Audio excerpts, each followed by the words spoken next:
বছরের শুরুর দিনে শ্রী শ্রী মা সারদা দেবীর পবিত্র জন্মভূমি জয়রামবাটিতে উপচে পড়ল পুণ্যার্থীদের ভিড়। সকাল থেকেই রাজ্যের বিভিন্ন প্রান্ত থেকে মানুষ আসতে শুরু করেছেন মাতৃমন্দিরে। বছরভর মায়ের এই পবিত্র জন্মস্থানে ভক্তদের আনাগোনা লেগেই থাকে, কিন্তু বছর শুরুর দিনটি বিশেষ কারণে গুরুত্বপূর্ণ এবং আরও বহু মানুষের আনাগোনা বেড়েছে। পরিবার পরিজনদের মঙ্গল কামনায় এদিন অসংখ্য মানুষ জয়রামবাটিতে এসে হাজির হন, পুজো দেন। 1853 সালের 22শে ডিসেম্বর বৃহস্পতিবার পৌষ মাসের কৃষ্ণা সপ্তমী তিথিতে বাঁকুড়ার প্রত্যন্ত গ্রাম জয়রামবাটির এক দরিদ্র ধর্মপরায়ণ ব্রাহ্মণ পরিবারে সারদা দেবীর জন্ম। তার বাবা রামচন্দ্র মুখোপাধ্যায় ও মায়ের নাম শ্যামা সুন্দরী দেবী। তাদের পরিবার বংশানুক্রমে ভগবান শ্রী রামচন্দ্রের উপাসক ছিলেন। সারদা দেবী ছিলেন তাদের প্রথম সন্তান। পরে পার্শ্ববর্তী হুগলির কামারপুকুর গ্রামের গদাধরের সঙ্গে তার বিয়ে হয়। বছরের অন্যান্য সময় যেমন জয়রামবাটিতে প্রচুর ভক্তরা আসেন, বছরভর রাজ্যের নানা প্রান্ত থেকে মানুষজন এসে ভিড় করেন এই পুণ্যতিথিতে। আর প্রত্যেক বছর ইংরাজি বছরের শুরুর দিনে আরও বেশি মানুষজন আসেন। আগামী দিনগুলো যাতে সুখ, সমৃদ্ধি এবং শান্তির পরিবেশে কাটতে পারে, তার জন্যই মায়ের কাছে এসে প্রার্থনা জানান আপামর মানুষজন। প্রতিবারের মতো এবারেও শীতের মরশুমে জয়রামবাটিতে প্রচুর মানুষজনের ভিড়। ইংরাজি বছরের আজ প্রথম দিন, সেই প্রথম দিনই সকাল থেকে মানুষজন এসছেন জয়রামবাটিতে।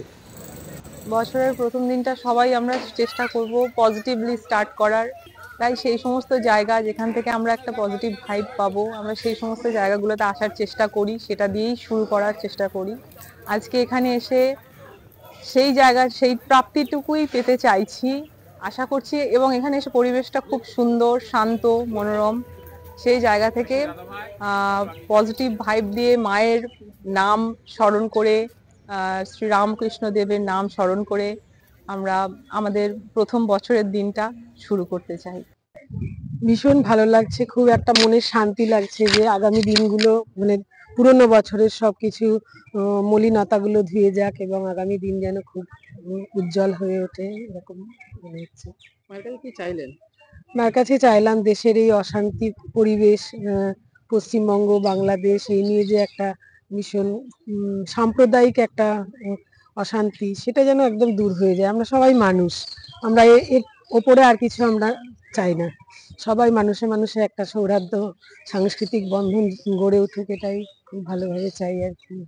দর্শন করলেন? হ্যাঁ, দর্শন করেছি। কেমন লাগছে বছরের প্রথম দিনে জয়রামবাটি মাতৃমন্দিরে? খুবই ভালো লাগছে, খুবই ভালো লাগছে, শান্তি লাগছে। ঠাকুরের কাছে মানে চাওয়ার একটা এই সময়টা মনে হচ্ছে যেন একটা উপযুক্ত জায়গা, মানে চাওয়াটা মানে অন্যরকম চাওয়া, ঠিক বিষয় আশয় না। ঠিক ভীষণ ভালো লাগছে, কারণ সব সময় আমরা আসি, আমরা রামকৃষ্ণ মিশনে দীক্ষিত, এই জন্য আসা হয়। এবারে জয়রামবাটিতে এসে খুব ভালো লাগছে। কাশীপুর উদ্যানবাটিতেও যাওয়া হয়, প্রচন্ড ভিড় থাকে, তো এখানে সৌভাগ্যক্রমে থাকার সৌভাগ্য হয়ে গিয়েছে আর কি বছরের প্রথম দিনটায়। তাই ভীষণ ভালো লাগছে। বছরের প্রথম দিন মায়ের বাড়িতে এসে কেমন লাগছে? সেই অনুভূতিটাই ভীষণ সুন্দর যে ভোরবেলা প্রথম মাতৃদর্শন করলাম, যখন মঙ্গল আরতি হচ্ছে, সেই টাইমটা বছরের শুরুর দিনে মঙ্গল আরতি দিয়েই শুরু হলো। এটা একটা খুব বড় এবছরের হয়তো প্রাপ্তি বলতে পারি। এখন কামারপুকুর যাচ্ছি, আজ তো কল্পতরু উৎসব, সেই উপলক্ষে এবার ওখানে গিয়ে ঠাকুরের দর্শন করব। মায়ের দর্শন করলেন? হ্যাঁ হ্যাঁ, মায়ের দর্শন ভোরবেলাতেই মঙ্গল আরতির থেকেই হয়ে গিয়েছে। কেমন লাগছে? ভীষণ ভালো লাগছে, মনটা একদম ভরে গিয়েছে, শান্ত পরিবেশ, ভীষণ ভালো।